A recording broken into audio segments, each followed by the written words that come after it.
So, dear Madina, over to you. Dear Yes. participants, please be active.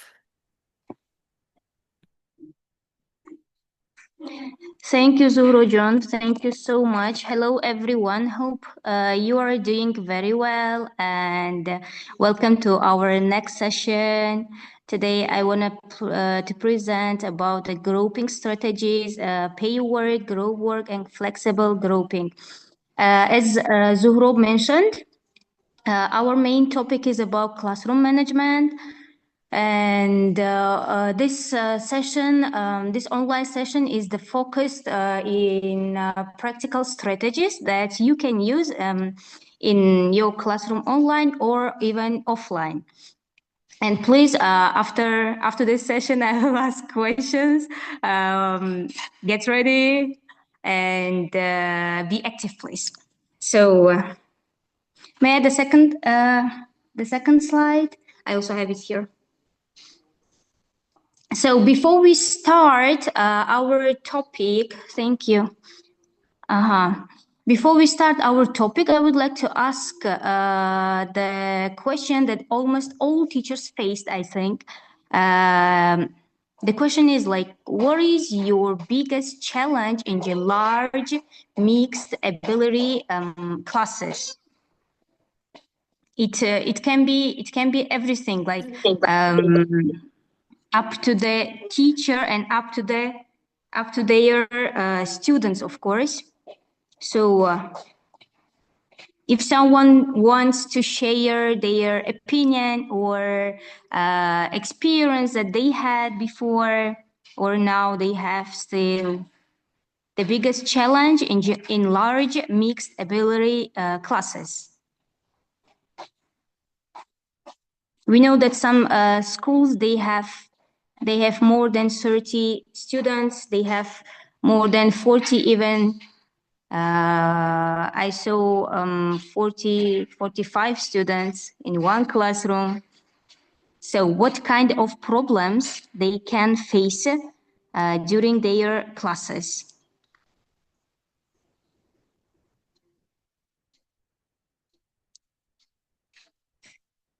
Sometimes the class becomes, because something, yes, because of because of the more students in the classroom. Can I? Yeah, sure, Mehri. Okay, I think teachers, they have a with a large classes because it's really difficult to focus and to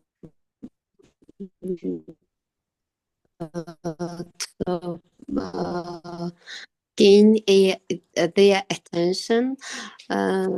It is the first problem. It is a noisy class because noise, but they are large classes. They are saying only one word. Every one of them is noisy. So difficult. And group work also it is challenge. And individual work, pay attention to every one of them. Also, it is challenge for every teacher. Yes, agree. Noise, individual working with students, time managing also can be challenge for such group of students, like large groups.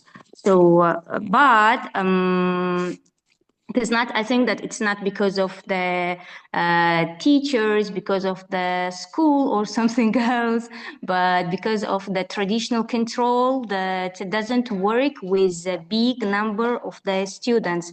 That's why our today's session will teach us, we will learn from this, like how to control them, how to have our lesson as we want in a large classes. So Martina, we let's also go have to... a couple of responses in the chat. You could also go through the chat just to inform me, because some participants can't unmute themselves, but they write their responses in the chat as well. Yes, I see. Yep, thank you. Students following well, others struggling. Great. We will come back to this question after finishing the presentation. Zuro, can we move to the, yes, objectives? Today's our objectives are about, if you remember, we had session with Mr. Inoyatullah, and he talked about SMART objectives. I want to just remind here what is SMART objective. And by the end of this session, our goal is to clearly understand the different grouping rooms,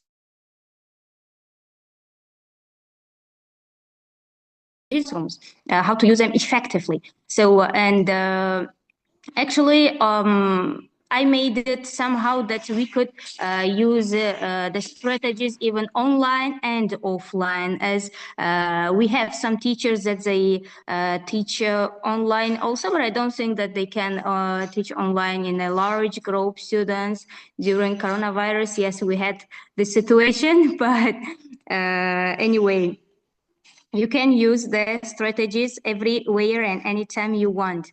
So how do you think, why grouping matters? Thank you, Zuro. Can we move? I forgot about that. Why grouping matters in our classrooms? Classroom management is not about being strict. It is about keeping students busy with purpose. If the students are not busy, they will misbehave, they will make noise, they will do whatever they want. So when students are passive, problems grow. When students are active, discipline issues drop. If students are doing nothing meaningful, like anything that is not like something that is not interesting for the student, they will create their own activity. They cannot sit, then they cannot study, they will like disturb others and the teachers as well, as usual. And think of the last discipline problem that you had. What were students doing just before like the noise in the classroom starts? So it means that, what if we use grouping strategies in our classroom? And the grouping is not just about sitting the students together. Like if it is pair work, it is not just to sit two students together, and we cannot call it like group, like they are doing something. The grouping should be interesting and with a good strategies that we...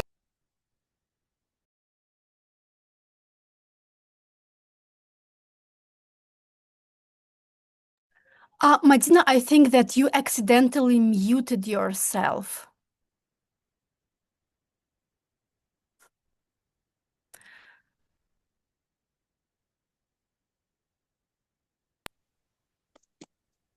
Okay, now you are Can back. you hear me? Yes. All right. But the slide is not there.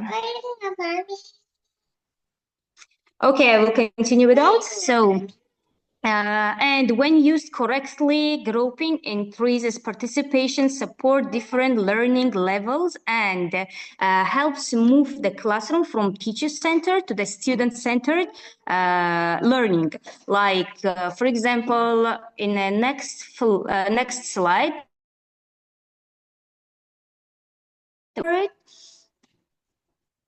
So, Pair work involves two students working together on a short task, and it is especially effective for quick activities where you want every student to participate. And pair work is safe from saved form of grouping in large classes. For example, why pair work works in large classes? Because everyone speaks and no one hiding. Every students will know their roles and less pressure for weak students. Strong students don't dominate the whole class, and teacher can monitor the class much more easier. And the strategies that we can use in pair work can be like one strong student and one weak student, or same level. If we put like one strong and one weak student, pair explanation saves teachers energy, because the strong student will help the weak student, and they can work as one team, helping each other, and it will save the time, and also it will not take much more energy from the teacher. So, and if we put the same level pairs, like two students in the same level, it will go very faster pace, and fewer complaints, because if the same level, they know how to do the task much more better without like helping each other. It will also save the time as well. And when we put the pair students randomly, prevents discipline problems caused by friendship groups. Like there is, but we should know that there is no perfect groups, only the right pair for the task. So it means that it's up to our task. If it is discussion, if it is question and answers, if it is vocabulary, and we should know what kind of pairs suitable for that task. So, and if you have any questions before we start with group working, I see chat. All right, pair works is 100%. Yes, participations, agree.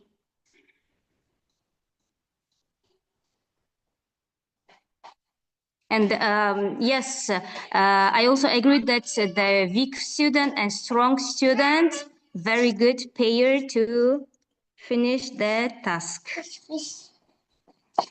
All right. If nothing else, then we will move. Thank you.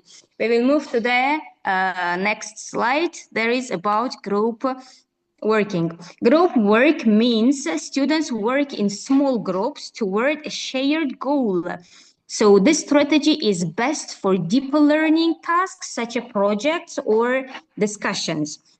It helps students develop team working, collaboration, problem-solving skills, and I see that group work sometimes scared. Why? Because there is no problem about the group. The problem is not correct structure for the group work. If the group work that we want to make is not unstructured, so we will not be success for that group working that we want to use during our classes. And noise with a purpose is easier to manage than the silent with boredom. For example, if we want to make the group work, the strategies will be like never take groups more than 5 students. More than 5 students, then it's only not successful grouping. And always we should put the roles before starting our group work. For example, the leader, the writer, timekeeper, reporter or someone else that we need for that our task. For example, if our group consists of 4 students, we should clearly structure that, like, for example, one student is a reporter, another one that is not so active can be like timekeeper. It's much more easier for him, and the writer and reporter and other things that we want. And when everyone has a role, no one has time to misbehave, to disturb, to like noise during the class. So and here we have one task that I will ask. Okay, I'm checking the mixability grouping and random grouping depending on activity. Yes, agree. Decide for themselves.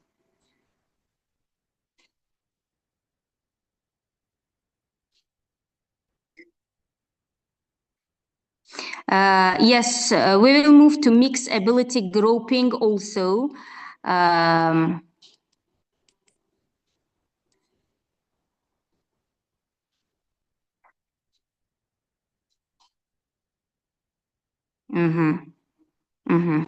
So our task is to fix the class, it goes like a game.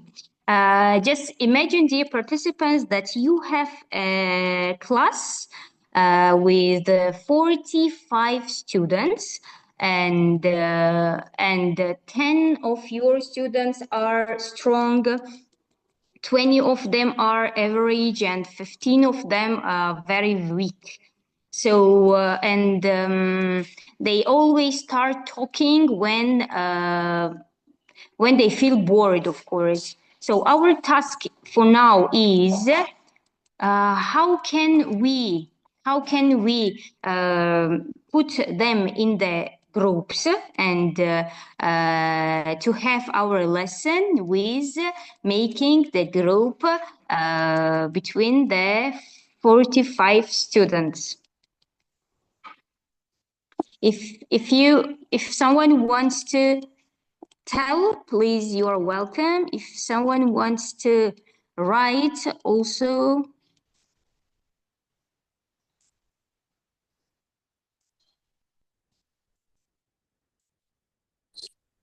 Can I? If no anyone. Yes, Okay. Still they can write. I can divide them, for example,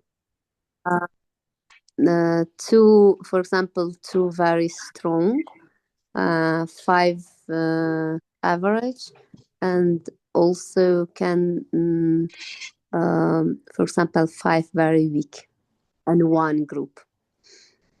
And then also other group like this, that they work together. And also we have such kind of problem that when we divide the students into a group like this, that actives are working, but the weaks they are staying and resting and talking. But I always monitoring them. I'm coming to their group, that listen them what they are talking, and also to involve them, that they work together. And also I can give to those group a point high score, that all of them are involved, all of them are answering. And then the strongest are working also with weak, that they have high score. Very nice. Thank you, Mehri. And I see here some other opinions. And yes, dividing students according their skills. All right. When we divide students according their skills, it means like we should have tasks for each groups as well. For strong students, for strong group, another task that shouldn't be too easy for them. For weaker students, another task, right? All right. Yeah, but it will be very interesting. Strong students with strong, and normal students with their group and the weak students. All right. So thank you for opinions. All students work on the same theme, tasks. Yes, agree. The topic is one, but the tasks are different, right? Okay, so let's move on to the flexible grouping, as we were mentioning about mixed-ability students. So flexible grouping means that groups are not fixed.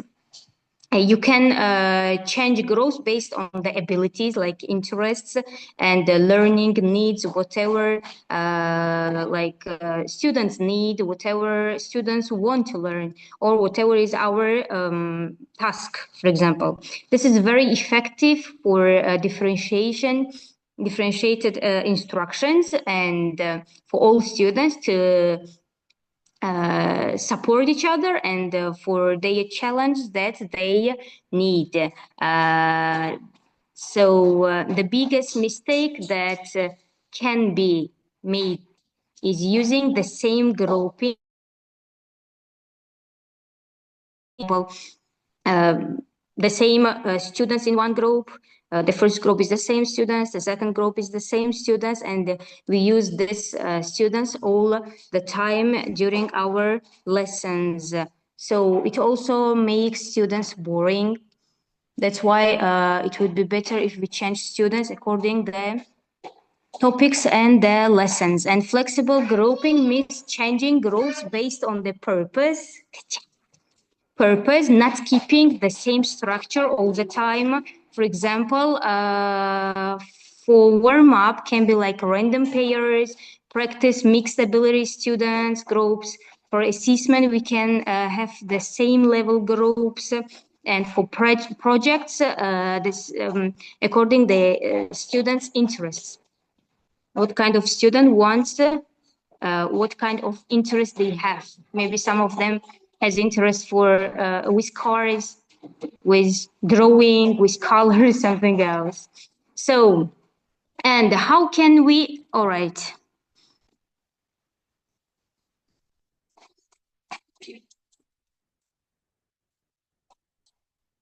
Yes, thank you, Zuhro. This question is really nice. When last time did you use flexible grouping in your class and why? Before someone starts or before someone will write, let me share my experience. I had it. I had this kind of grouping, like flexible grouping, two days ago.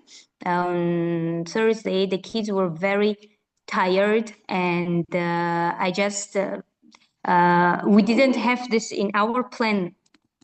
Any like project, anything, but as I see that the students are very tired, and like Friday and Thursday for kids is somehow hard the end of the week. So we had project with them, and I used flexible grouping, and it was very interesting.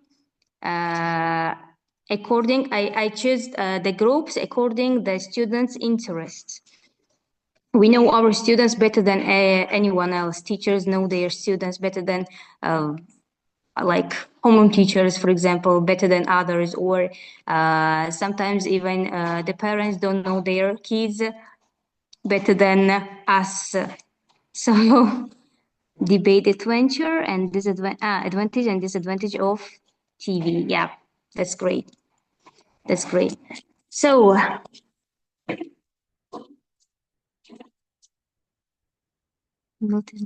all right. Yeah. Okay, let's move on.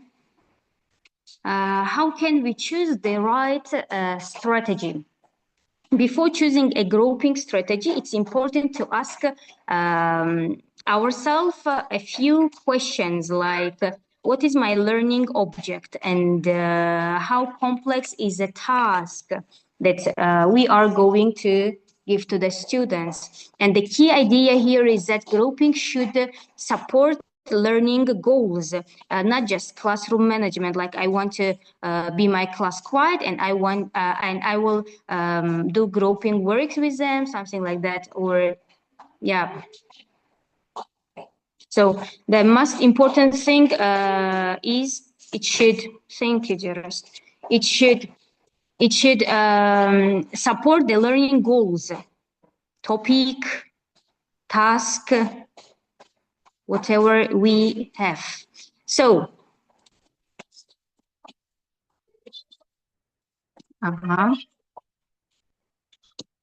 that's great to consider learning objectives first while grouping students. Yeah, agree. Thank you, Tatiana. Yes. All right. So how to choose? We have here one table, Zuhro, to just remind: pair work, group work, or flexible grouping. How to choose? For example, this table summarizes when each strategy works best. If we want pair work, the group size should be 2 from the 2 students. If group work, not more than 5. And all right, thank you. And there is no best strategy, only the most suitable strategy that depending on the lesson and depending on our students, of course. And we can see here some classroom scenarios. The first one, let's think about some real classroom situations. For each scenario, ask yourself which grouping strategy would work best and why. For example, the first one is students practice new vocabulary or concepts. So how do you think which kind of strategy works here? We choose here, like that students could practice their vocabularies or learn new vocabularies.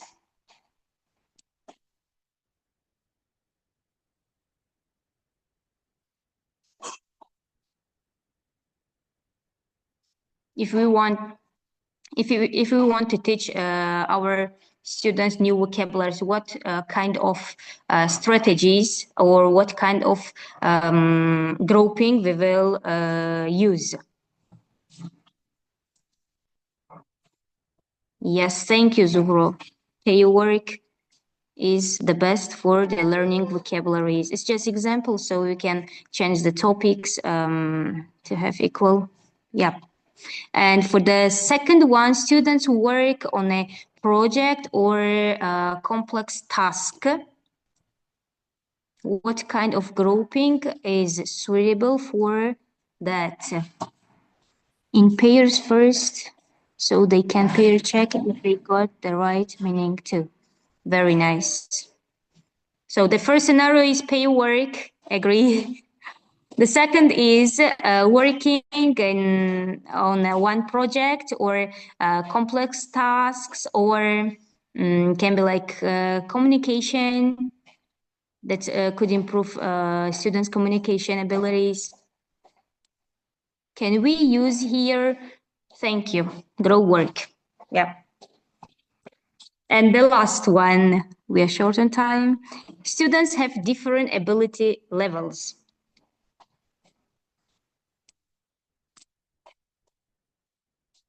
We will choose what kind of grouping for projects. I think group work and flexible grouping with effective depending on the project. Yep.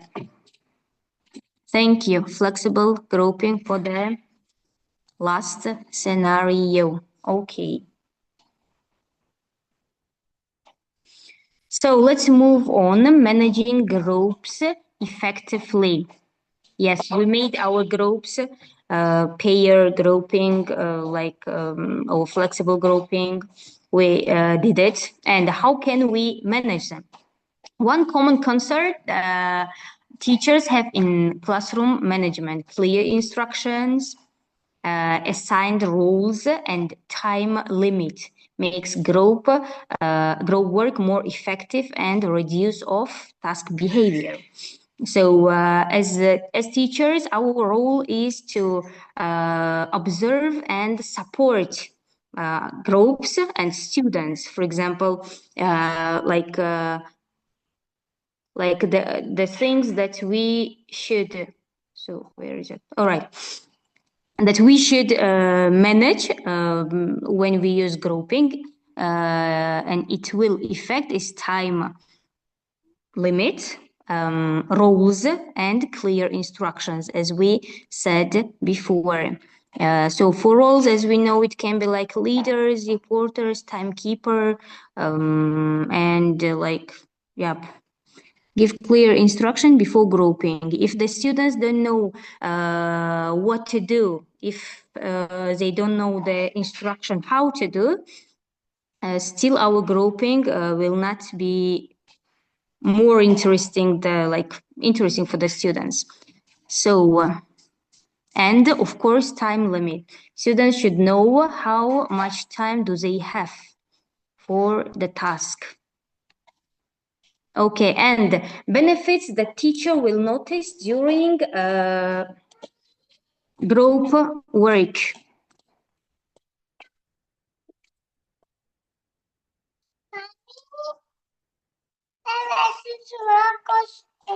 Okay, great.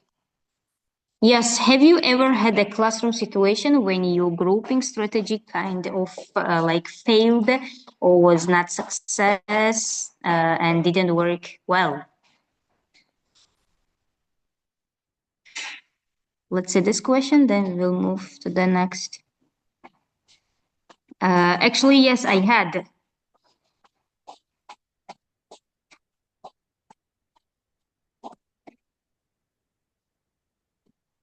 "10 years ago, Mary."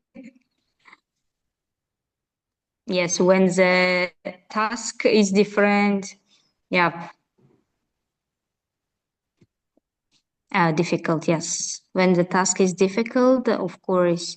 And when I had experience with not successful grouping when I couldn't manage the time that time. I had only one lesson and I couldn't manage the time. I just maybe I was a new teacher, that's why. Yes, I had a situation like that.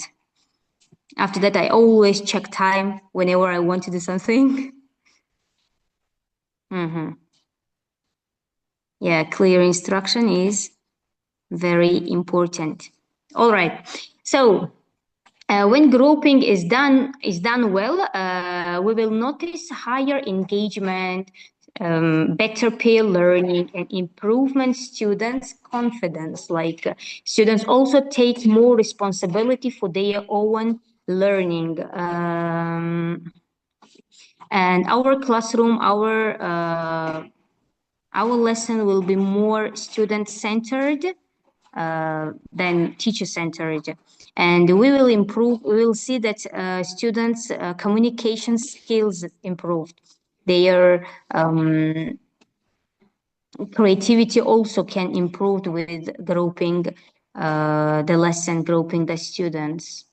So and we have any grouping comes with their challenge, as we know.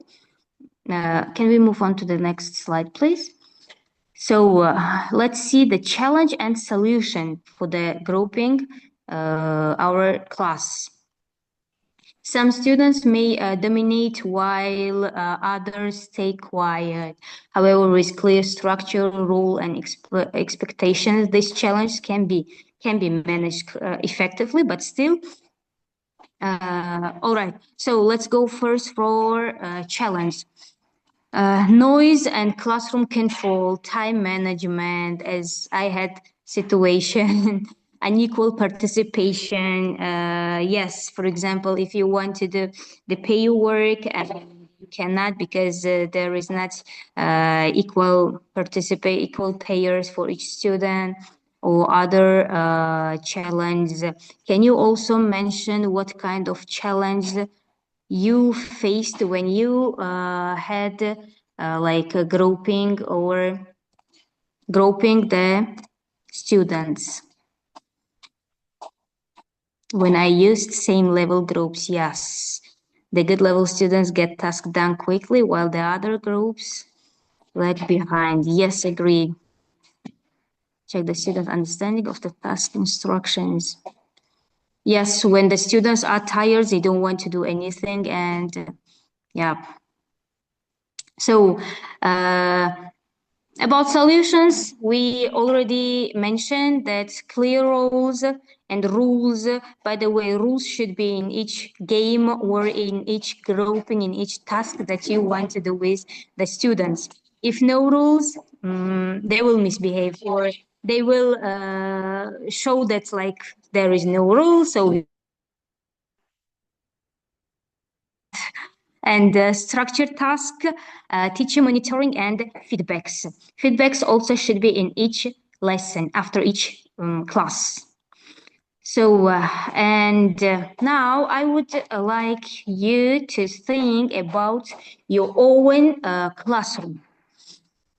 Design a short activity using one grouping strategy. It can be pair work, it can be flexible, and others that you want that could realistically use in your next lesson, like whatever you will design now or you will just share with us now. We hope that you will use it in your next lesson from Monday. And this helps turn ideas into practice. Now we know the structures, we know how to group, how to manage the group, and other things that we need. Now I want you to have a short classroom activity to just share with others. Maybe I will use your idea, maybe someone else will share the better idea that we can use in our lessons.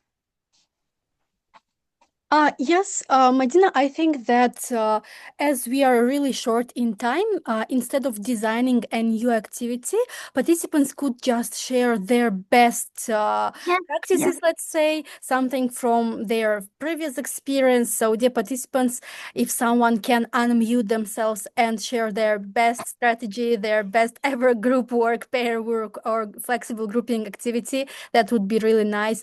Or you can also type in the chat as well. Thank you.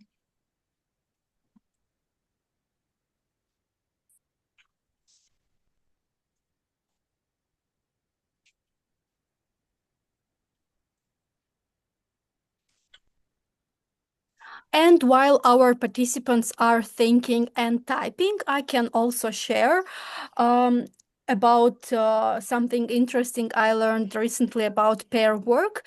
I have read in British Council's post about pair work. It said that if you are pairing students and want them to have speaking practice, then you better allow students to choose their speaking partner themselves, because it reduces anxiety level, and it also allows students to feel themselves more comfortable, more relaxed, and practice better if it is a speaking practice. And they also say that generally this is a good practice to allow students to use their pairs themselves, especially in the beginning of the academic year, let's say, when students can feel high levels of anxiety and stress. And in order to not even increase these, you can allow them to choose someone from the class whom they maybe know or like or share some common interests. And in this way, you can achieve better results.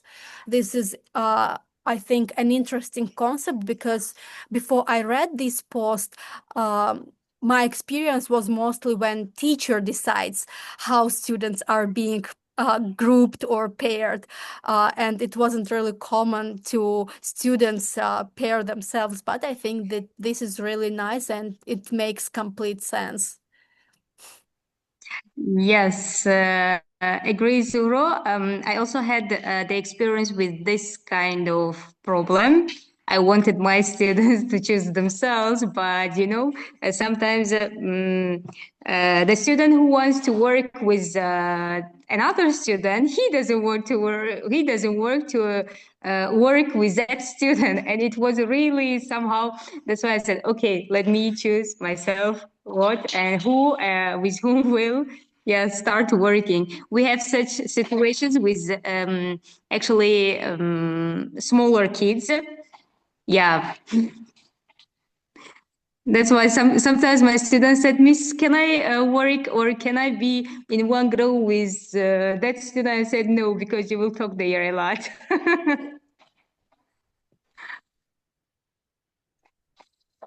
All right. So,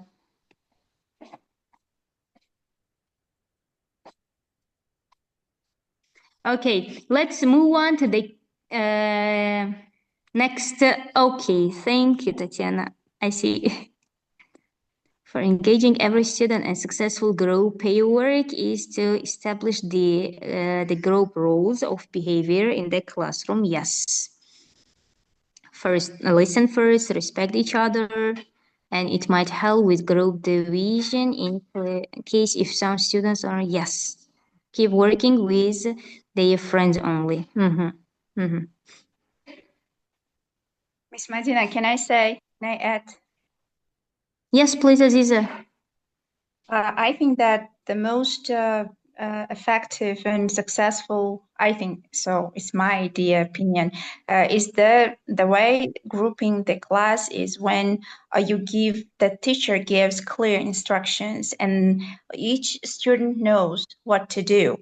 And even you give, for example, you make clear who is, for example, responsible for example, the captain or something like that. Give them names maybe, and it will help them to focus on their topic.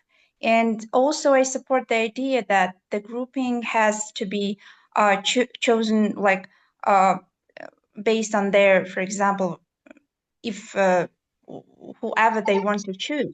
But sometimes, as you have said just now, it can fail. It can be failed because they want to choose their friend. So someone and the other one, for example, doesn't want, and it takes a lot of time, and we cannot manage the time. So sometimes it happens. But I also did made a lot of grouping with the projects. Just it also works good with the projects when the groups are when the students are divided into groups and they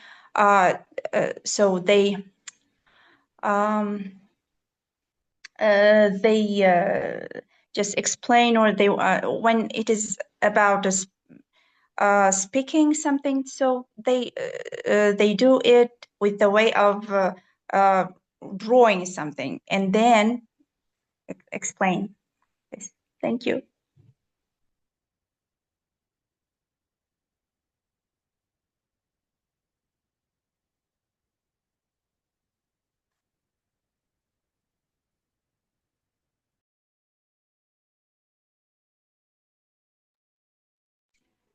Thank you, Miss Aziza. Yes, very, very good.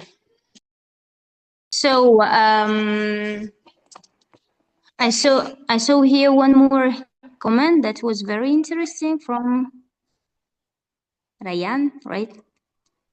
Vocabulary about negotiating for yes. Thank you. All present in the same time period.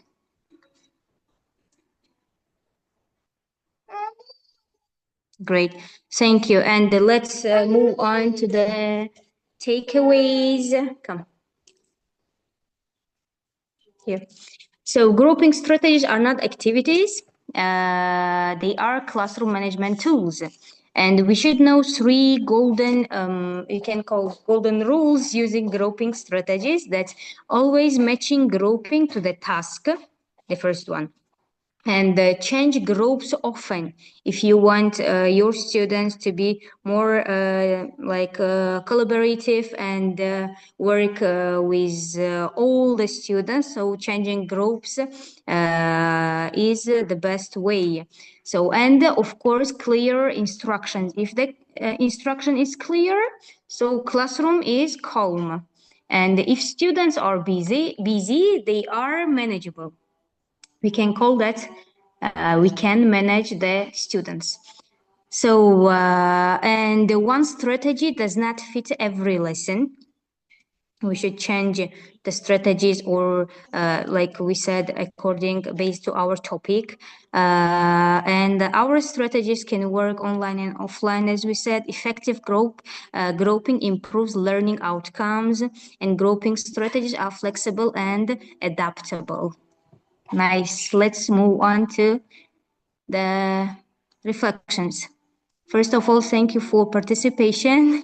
And to finish, to reflect with this question, I see that we don't have much more time. That's why, which grouping strategy will you try next in your classroom? So as we don't have time, I will just put this question on yours, like to think about it.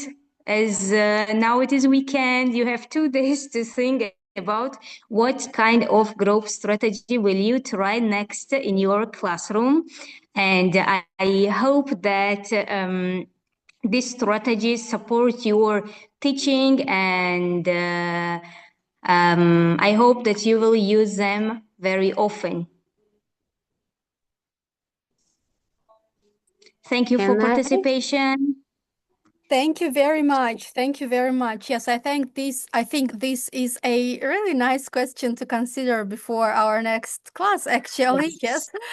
So, dear participants, use the chat to reflect which grouping strategy you plan to use your next class, and use our Telegram group chat as well to share your plans for your next English language classes. And thank you, dear Madina, for this very informative and practical session. That was really interesting and insightful. And yes, dear participants, thank you for being active. Those who are not active, please wake up because we are all here because we want to be here. So let us use this time to the most and practice our skills, learn from each other, and share our own experiences and ideas. Thank you. So now let's move on, and we continue today's class with the second session, which is the session of Mehri Niyozshoeva, another dedicated English language teacher, active participant of C5+1 Ed program, and active member of many other English language teachers networks. So Mehri is going to talk about maintaining student engagement and participation. We have talked about grouping, we have talked about routines, expectations, and everything. So now let's actually talk how to keep students engaged when the group is created, when you started teaching the class. So what will help you to make sure that everyone is included and all students are participating. So this is exactly what Mehri is going to talk about. So Mehri, let me start sharing my screen, and the participants, let me know if you can see the presentation. So can you see my screen? Yes. Okay, then Mehri, over to you. Thank you. Thank you so much. I'm really very delighted to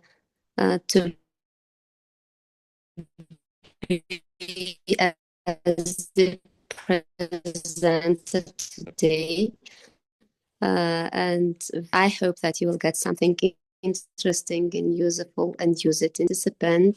I want that you can turn on your camera for 1 second. Could you turn on your camera, all of you? I can see Zuhro. What about others? It is okay that you're in uniform or you're doing something and joining.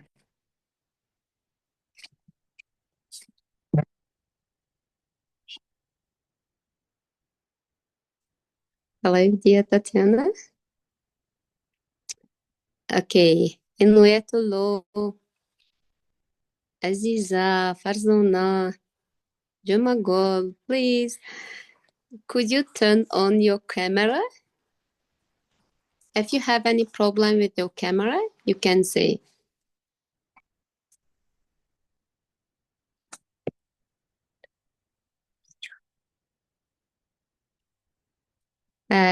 Okay, now I know that you had 1 hour session. Wow, Aziza, thank you so much, Aziza. Oh, we have Farzona. Thank you.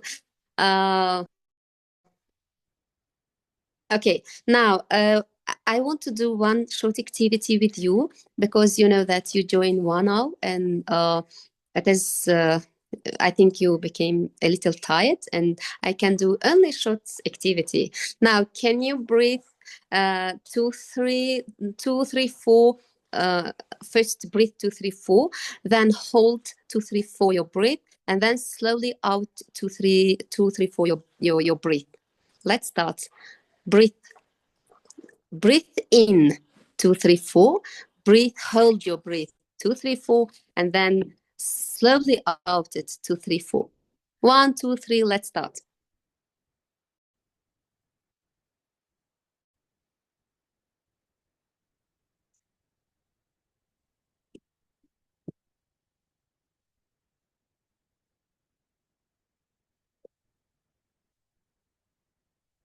Okay, thank you so much. I think you done it. Thank you so much for join this activity, short activity. And also, dear participants, can you turn on your microphone and say all of you hello? Hello. Hello. First, Hello. Hello. hello. Hello. All right. Thank you so much. Okay. Don't hesitate, please, because here we are all here together. We are learning from each other and share your opinion. Don't hesitate. Don't think that I made a mistake because all of us can make a mistake. Here we are learning from each other. You can share your ideas. What do you want to say? Turn on your camera, turn on your microphone, and feel free yourself and share your ideas and your opinions. Because we are teachers, sometimes we are actors, sometimes we are dancer, sometimes we are joker, and we can do everything in our class. Okay. Thank you so much. And my topic today, it is maintaining students' engagement and participation. And the objective of my presentation, it is I hope that you will understand the key component of students' engagement and identify common causes of disengagement and experience and reflect on practical strategies to increase participation. Next slide, please, Zuhro.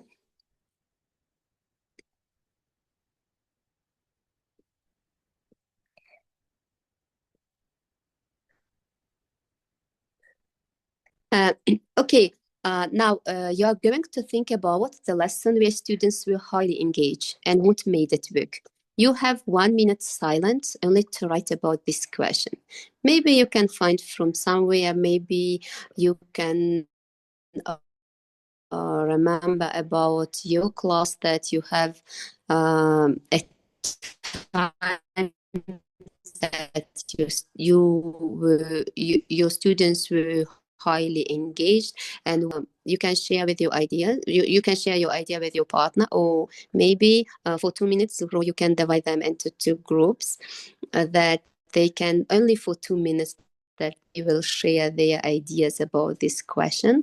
And then from each of the group, I need one volunteer from each group that they can share out about this question that we as students who highly engaged in automated work. Now for 1 minute, let's to think about it and then to participate in breakout room and to think about this question, to talk about 2 minutes, and then to share to whole class. Let's start 1, 2, 3.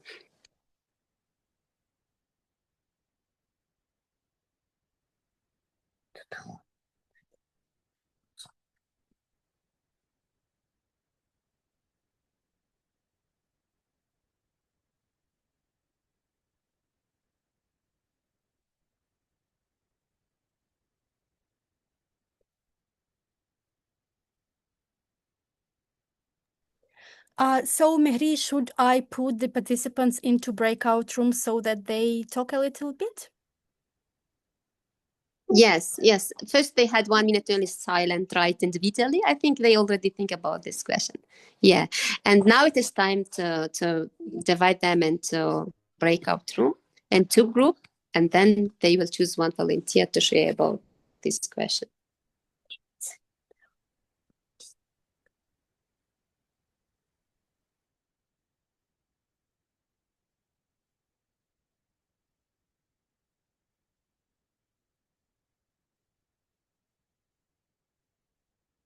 Dear participants, please go to your rooms.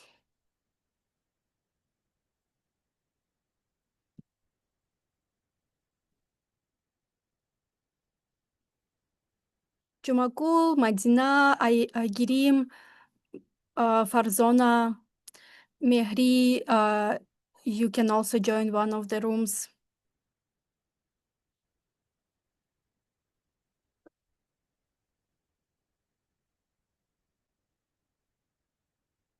Jumagul,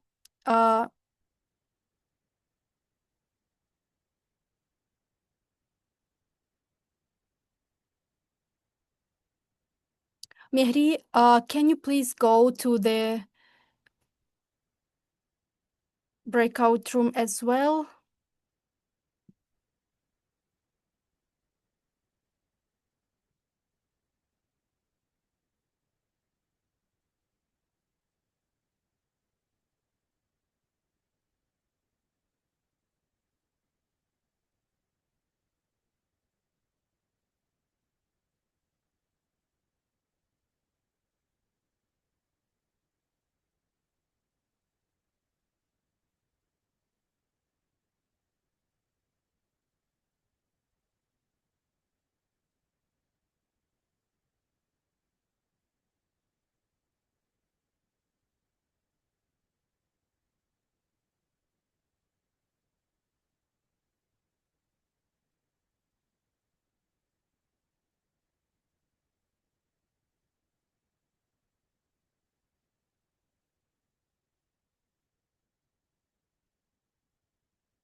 Mehri, you can also move to one of the groups and maybe help them, but the time has nearly ended. We can reopen the breakout rooms if you want. Yes.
Okay, welcome back, everyone. I hope that all of you had 2 minutes time to share your ideas.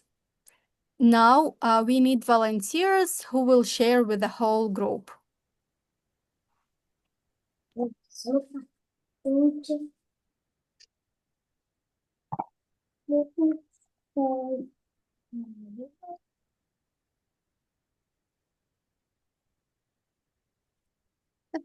Could you share your idea about it does not need to talk about the whole class. Maybe you can choose only one activity or remember about activity that your students were highly engaged and what made it big.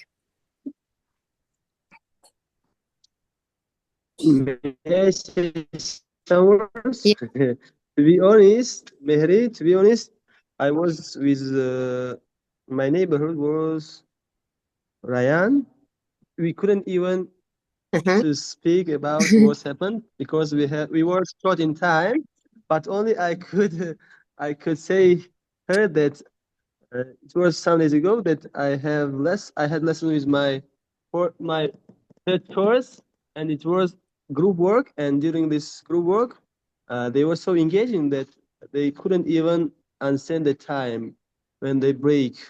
When it was break, they couldn't understand, and they wanted to continue their discussion, but unfortunately we couldn't. Another teacher came to say about that is my lesson now. You see? Okay, thank you so much. Thank you. I can accept your idea. Okay, you know that you had so Thank short you. time not to have a time to discuss about. Thank you so much.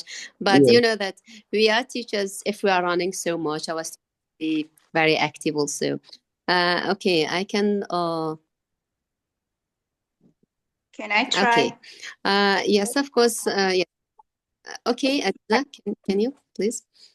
Okay, so maybe recently when I had an English class, I usually I like so that was the most memorable lesson, I think, because we just we chose a topic. It was my best friend, and each student had to write or draw. That was the project. They had to make a project. There were, for example, they should draw their, for example, friend's favorite food, everything that their friend likes or dislikes. It's about, I think, more favorite things. So they were really engaged in doing that. They were just drawing, painting, yeah, and they presented their work, coming to the center of their class, and and every student had to listen to him or to her and guess who he was presenting, because they Yes. they have to write about or draw about themselves, for example. And that was the activity they really liked. And also a game I used once, and not once, but they just asked me to repeat this game again and again. They respond to games so much. So Yeah, they thank you so much. thank you. So sorry we ran out of time. Thank you so much for your brilliant ideas. Okay, Zuhro, can you go to next slide? Okay, now the question is, what is students' engagement? Now, I think you stuck in the question. That's first of all, what is engagement? And it is really good question. That what is student engagement?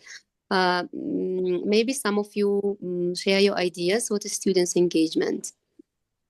Can I say maybe the math lesson With one word. or logic? logic, Yes. Can you or share math? briefly what is? Yes, Zuhra said participation, exactly. And one word, what is students' engagement? Or with one sentences.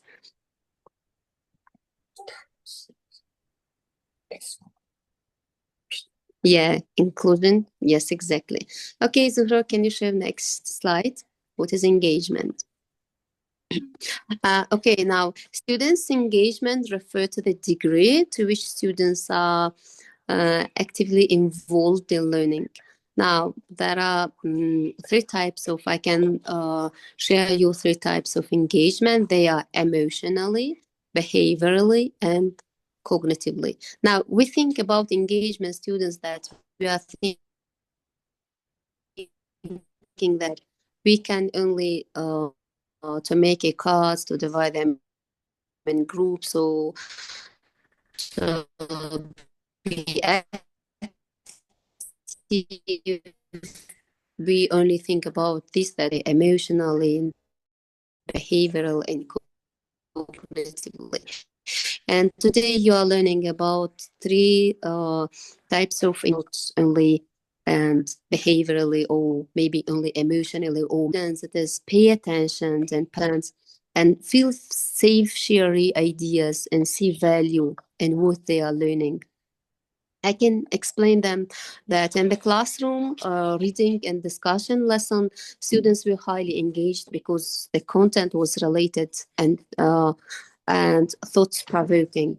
First, it is pay attention and participate. It is, for example, I use questioning technique and short interactive activities like think, pay, share. That this is also engage students. That all students stayed in. Students analyzed the text, made connection to their own experience, and supported their opinion with evidence. And feel safe sharing ideas. I encourage a respectful discussion environment where every opinion was valued. So students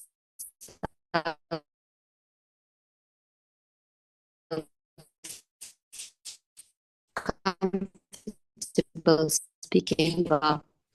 Maybe we cannot pay attention to weak students, and sometimes maybe we can say that you are not themselves safe and they are afraid to talk, and see value in what they are learning. It is the lesson connected directly to their lives and why they value their ideas also, and also connected to other subjects or to their own life. Next slide. Okay, types of students engagement, as I mentioned above, that I can share today about three types of engagement of students. That's first, it is behavioral engagement. Now, what is behavioral engagement? It is that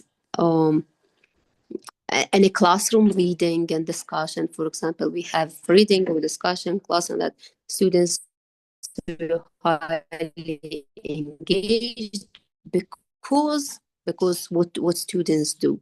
Students participating in discussions.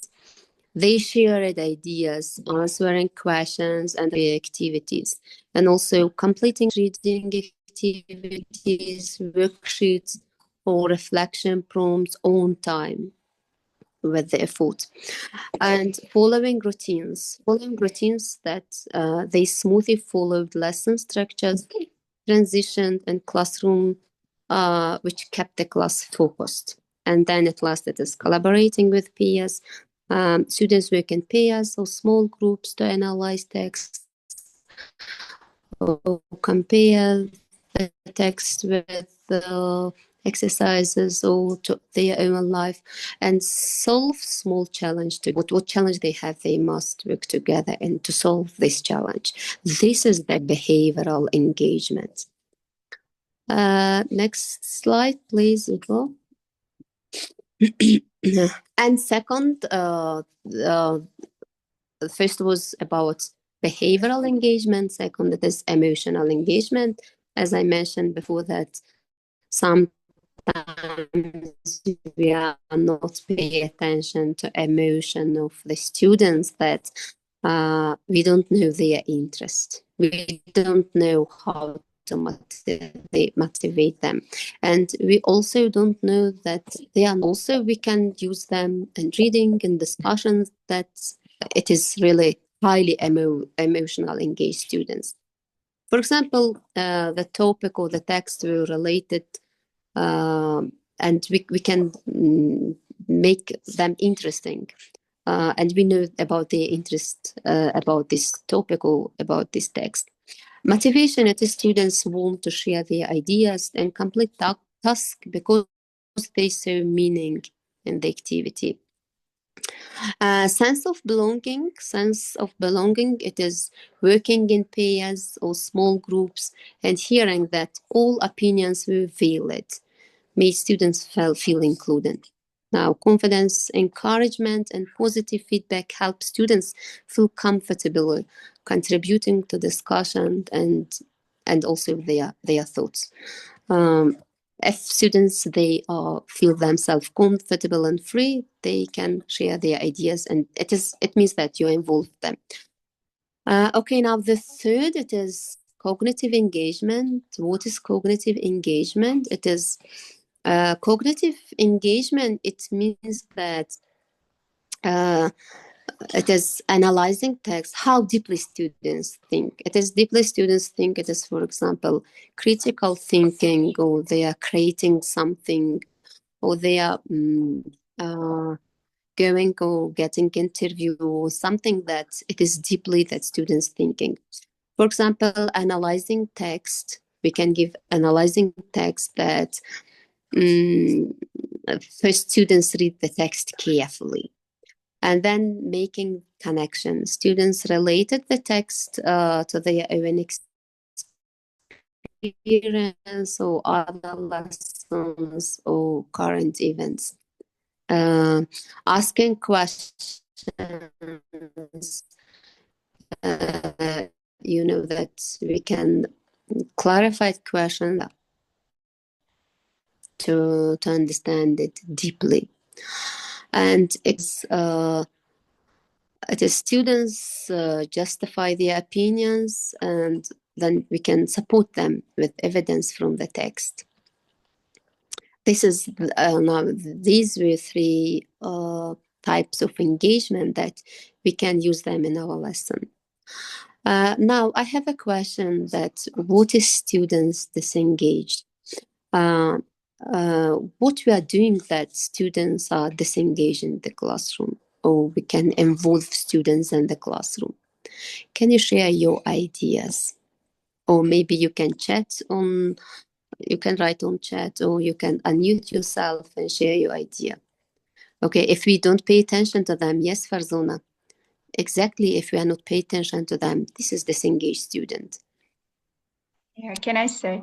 So I think yes. that why students disengage, one of the reasons is when, for example, the teacher comes to the class being not organized, or without preparation. So exactly. And yeah, because when the teacher feels himself or herself doesn't feel confidence, these students feel that, and you cannot organize the class itself. For example, this happened to me, and always when I go to my lesson, I always think about, first of all, myself, how, so if the lesson is structured and everything is clear, so I make myself sure that everything is okay, and then with energy, full of energy, I go to my step in my class, and this is, they feel it really. Exactly. That is one of the Yeah. Yes, of course. Thank you so much for your Great idea. That yes, we have other ideas here that Farzona said that we are not accept their answer exactly. For example, they are answering and we are not accept them. Or maybe we can always say them, you're incorrect, and it is also disengage them. Yes. Yes, Inayatullah said that's well organized. It's if it is not well organized, correct, as Aziza mentioned about when we keep taking, explaining without giving. Yes, of course.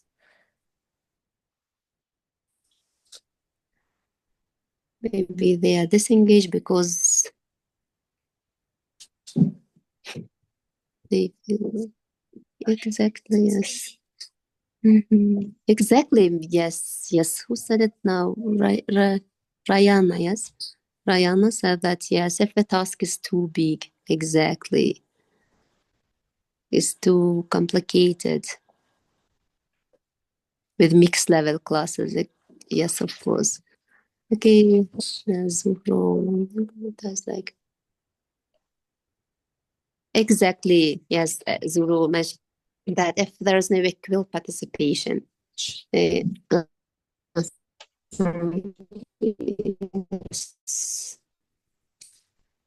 if the lesson is too hard, yes, exactly. If it is too hard, students feel much for your great ideas that you already find why students disengaged.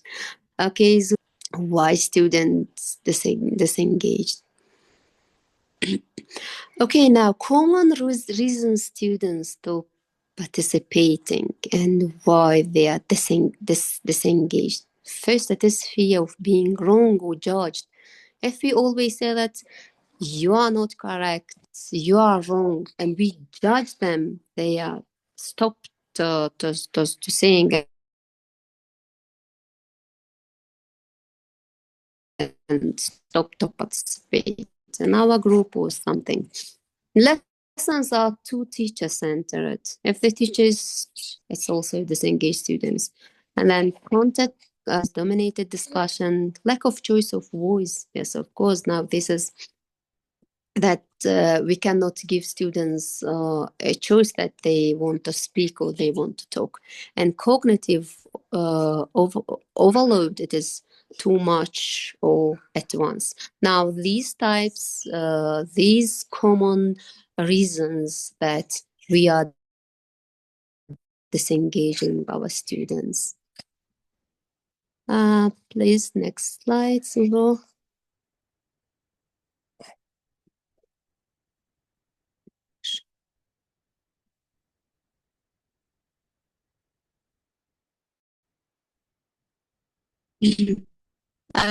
Okay. Now explains grammar rules for 20 minutes while students and take notes. Afterwards, students complete 50 similar exercises individually. Now, could you find that what might cause disengagement here? Now, you can read carefully again if you don't understand me well. And then you can answer for this question, what might cause disengagement students here?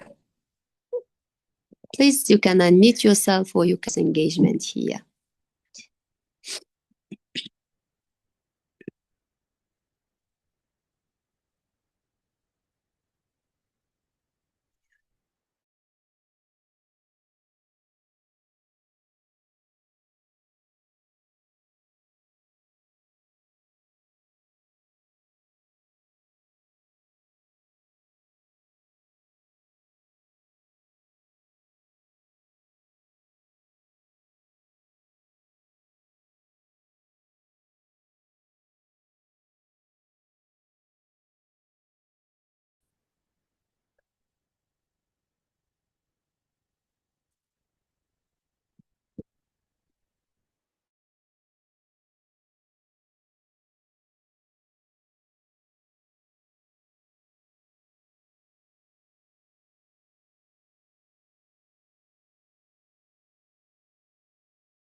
So sorry, I lost my internet connection.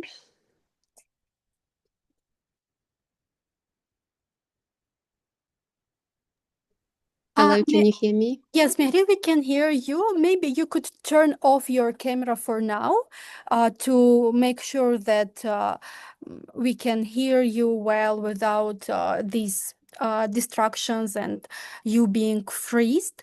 We have a couple of messages in the chat. If you don't see the chat, I can resend those messages if you want. Can you see the chat? Yeah. No, I cannot see because I don't have problem with internet connection, but someone called me and that's why it was the reason that I lost my internet connection. So sorry for that. But I cannot see the message well. The ideas, could you read them and could you share them, please? So I have resent the message of Rayan and of Farzona. So do you want me to read them?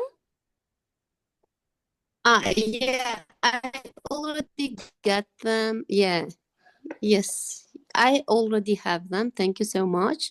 Now, okay, it is very a lot.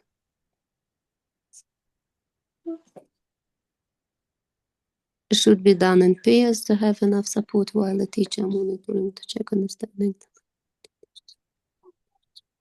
Exactly. Thank you so much. Yes.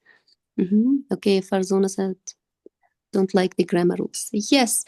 Okay, thank you so much for your ideas. Yes, exactly. Some Farzona mentioned that yes, students, they don't like the rules of the grammar. And also Rayana said that it was so teacher-centered. Yes, exactly. And that's why this is disengagement here. Thank you so much for your idea. Now, Zuhro, can you share that they will find about this question? They already write some of them, but I can also share that what might cause disengagement here. That yes, okay. I have also Aziza's comments. Okay, Aziza, 20 minutes is too long. Yes, if there is no activity or something interesting. Yes, of course. Thank you so much. Now here you are have the tips that students are disengaged. It is too much teacher talk. Exactly, now teacher-centered. Students are passive listeners. Yes, because if teachers are talk much, if it is teacher-centered, and this is disengaged students. No interaction or discussion. So that there is no interaction or discussion. No student's choice. Activity are repetitive. Grammar is not connected to real life. Cognitive overhaul. Too much information at once. No peer or group support. Same task format for too long and no opportunity to speak. And these reasons they could be a cause of disengagement. Zuhro, next slide, please.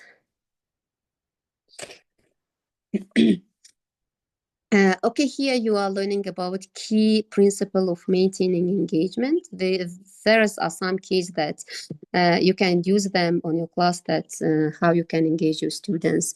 Now, students learn more when do something with the content. For example, if we are using think, pair, share, it really involves students so much. First, they are thinking, then they pair, then can share to whole class. And these students are doing very actively, and this key also engage students.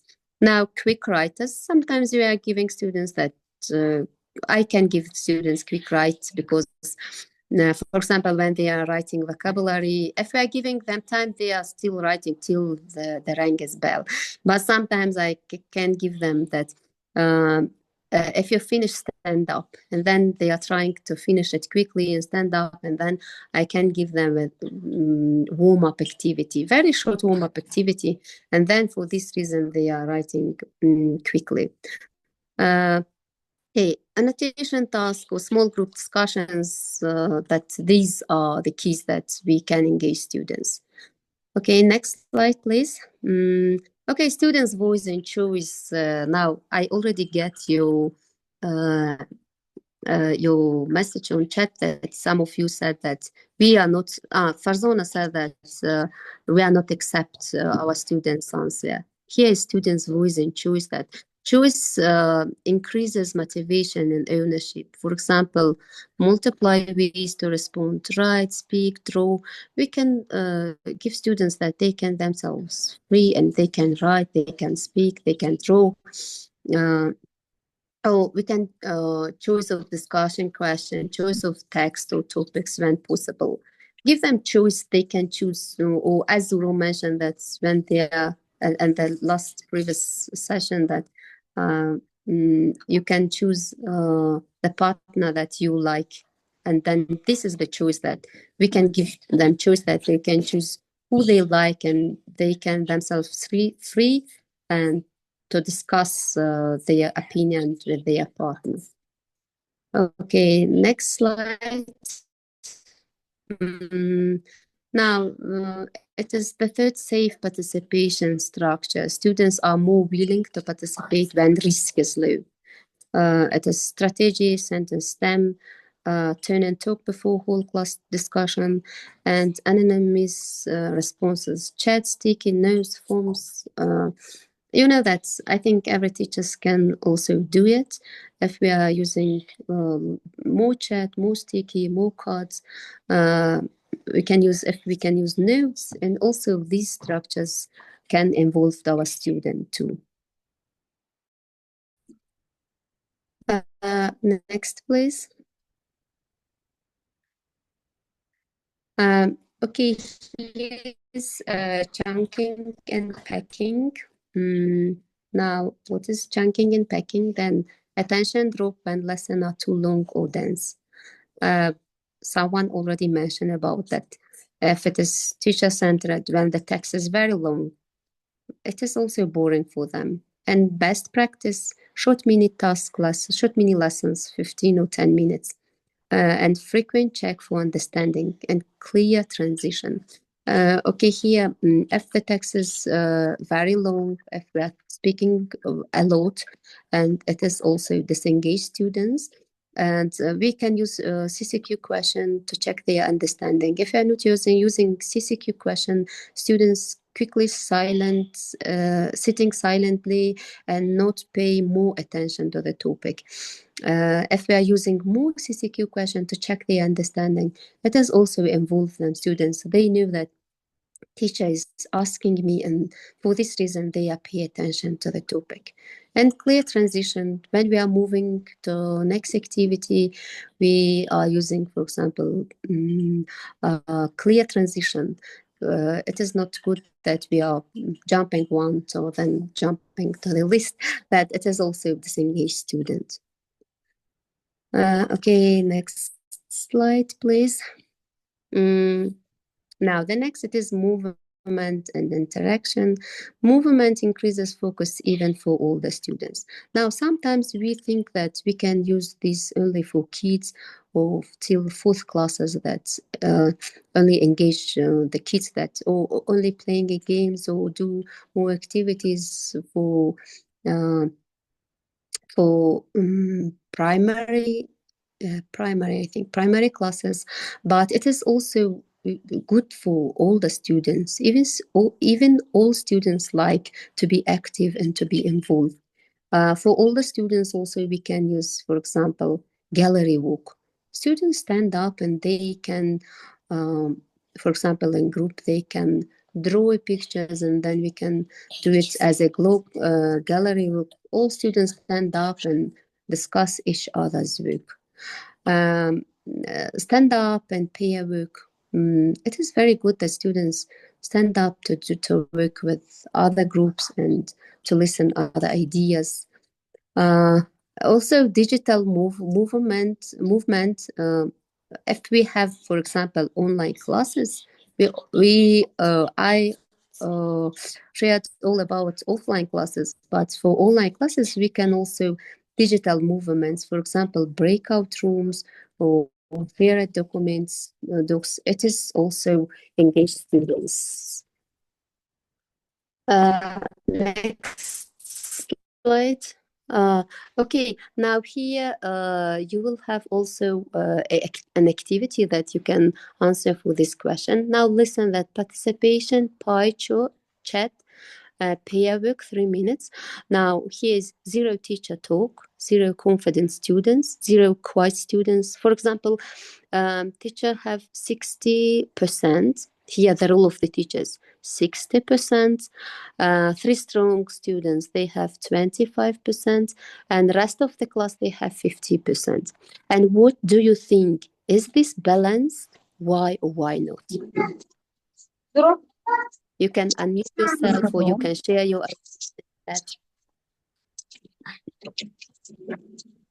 Can I say? Yes, of course. I think that it is not balanced. Teacher has. Why? Now let me think. I think that a teacher engages so a lot. 60% is too much for the teacher, and 25 Yes. because the rest of class has 15%. It's nothing, you know. So I don't agree, but I think that teacher, yeah. Just I should tell you why, yes, and how can it be balanced or something, yeah. Maybe I will give teacher 20%. Strong students equal. Yeah. Or 30% Okay, teacher. thank you so much. Yeah, okay. Thank you.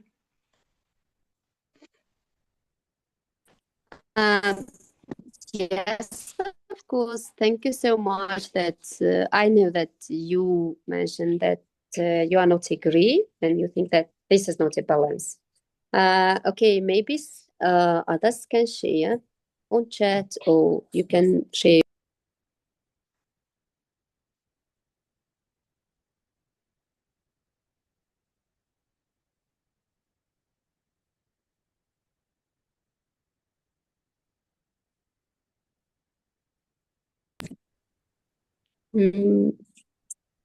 I think that 20%. Yeah, Aziza, 20% is too long. Maybe yeah, 30, if there is no maybe activity. 30. Yes, maybe 30, but not more, because otherwise, this is the teacher's as just you said. It covers all the lesson Yes. of herself. Yeah, I don't know. Maybe I'm wrong. Yeah, I will just want to see how the other participants will answer. Okay. Yeah, thank you so much. And you're going to see that is this a balance or not? If no others, we are going to the next slide. Now, is this balance? Why or why not? It is, I think Aziza mentioned yes. Yeah. Aziza respond for this question, yeah? Yeah. Yeah, thank you. Now, yes, it is too teacher-centered. Aziza already respond for this question. Yes, it is too teacher-centered and limited student voice. You see that here we didn't limit students for their voice. Unique participation and low engagement. Yes, you were correct that this is not a balance, and these are the reason of this balance. Thank you. Next slide, please. Now here you have another activity that Mihri, I think don't that have this task we will put as a homework in our group chat because yes, we need to move on. But I think this one can be a good for the group work, if you don't mind. Yes. Yes, of course. Yes, I'm agree. Yes, it is the scenario that they can answer for this scenario in chat. Yeah.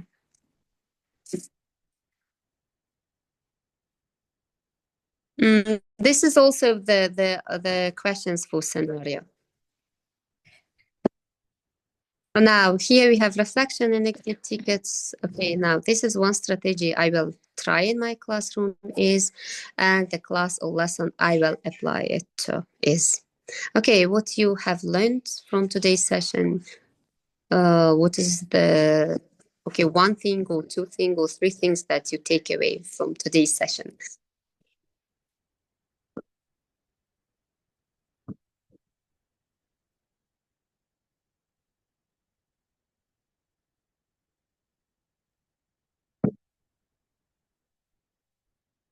Okay, you can share your ideas also on chat or on group that what kind of strategy you learned from today's session.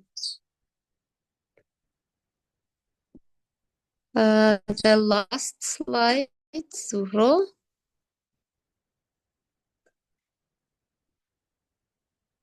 Okay, this is the last slide. That thank you so much for your attention and thanks for those who were very active participation. Thank you. I hope that you will get something useful and interesting and you will implement it in your class. Thank you. Thank you very much, Mehri. Actually, yes, I wrote in the chat that for me, these like explanation of what engagement actually is about, that there are three components like behavioral, emotional, and cognitive engagement, was something really interesting, new, and insightful, because I knew about engagement generally and I had this understanding of what is engagement in terms of teaching, but this like breaking it into these very clear, understandable components was really helpful to better understand what can go wrong during the classes and how I can fix that. So thank you very much for that.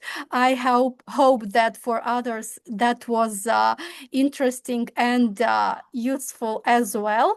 I think that in the future it will be much easier for you to understand what is the problem with your classes if you see that some students are disengaged. So let me quickly share the check-in link in the chat. Unfortunately, I can see only a couple of course participants who have registered for the course here who left until the end. That's a pity because the presentations were really interesting. But yeah, that's okay. People choose how to spend their time, and we chose to invest in our skills. And I believe that this investment will work out and bring us many more benefits in the future. So please kindly follow the link in Ms. the Zuhro, chat. can I? Yes, Aziza. Can I say a few words? So from what I've learned today. Sure. So actually, there were a lot of terms really unfamiliar for me, and I will just look through this today's webinar. Yeah, can I say that? So once again, Yes. and review it for myself again. Thank you. Yeah, thank you very much. Thank you. So, dear all, yes, please go through the link that I have sent in the chat. Quickly click that you participated in today's session. This is needed for our attendance tracking and issuing certificates. And yes, Tatiana, I do agree, as today we had really low attendance. I think that we should give the opportunity to watch the recording, and I will think of a makeup task to check if they really watched the recording from the beginning till the end, so that then we can count their attendance. Yeah, thank you very much. So with that, we conclude the second week of our online intensive course, and 2 more weeks left to go. 2 more weeks of great sessions where we dive deeper into English language teaching strategies that work with mixability, large classes, and just simple good classes as well. All classes are good, but I hope you get what I mean. Anyways, I wish all of you to have a great weekend. I hope that all of you will have a great week on Monday, a productive, interesting week when you start implementing something from this course and share highlights with us. So all the best to you, and yes, see you on Tuesday. We are meeting at 6 p.m. on Tuesday, okay? Thank you very much, and goodbye, everyone. So, will you promote, the online, the coming session? So what would be the topic? Because I'd love to invite other participants as well to participate. So the next Yes, topic will be sure. about... Just a second, let me reopen the agenda. Okay, next Tuesday we are going to talk about first difference between formative and summative assessment. Assessment is very important part of the lesson, as all of us know.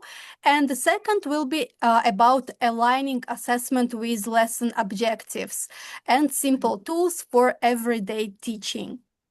Thank you. That's really important. And I would promote this session as well among other participants. And please, this is a request to you. Will you share the link to the recording with us as well? I'm speaking about PS. Hopefully, other participants would watch this. Huge thanks, Mihri. Great, material. Well, as Zuhro has mentioned, the 3 components of engagement. So something takeaway for me as well. And yes, it would be lovely to see the questions, the tips, how to manage 3 of them. Yeah, thank you very much. Thank you, Mihri, and Madina. Your Mihri, presentation was great too. Sorry, Zuhro. This materials, Mihri, have you taken it from the course or somewhere on your own? I'm speaking about, training in July. Was it mentioned in that course? Yeah, I worked it with my coach. And your coach is? Mihri? You are frozen. Gomez. Yeah, I'm here. German. Okay, huge thanks to German. German. German. Yeah, I with him. I created it and then I sent it. Then he wrote me feedback, and then I worked it again, and then entered it with my coach. Okay, thank you. My applause to him as well for assisting you. Thank you. Great. Okay, so he would be pleased to hear this feedback as well. Yeah, please. Yeah, will you go back to him and a few words and a few comments or feedback about this session to him as well? Please, people. Yeah. So will you go back to your coaches and share the insights or feedbacks or comments from these sessions as well with them? They will be pleased to hear. Yeah, great job. Thank you. Yes, thank you. Thank you very much, Mihri, Madina, all the participants, Tatiana. So wish you a great weekend, and goodbye, everyone. Goodbye. Bye-bye. Bye-bye. Yeah, happy Valentine's Day to everybody. Say special words of love to your partners and not only your moms, your kids, your whoever, brothers and ourselves. Yeah, goodbye.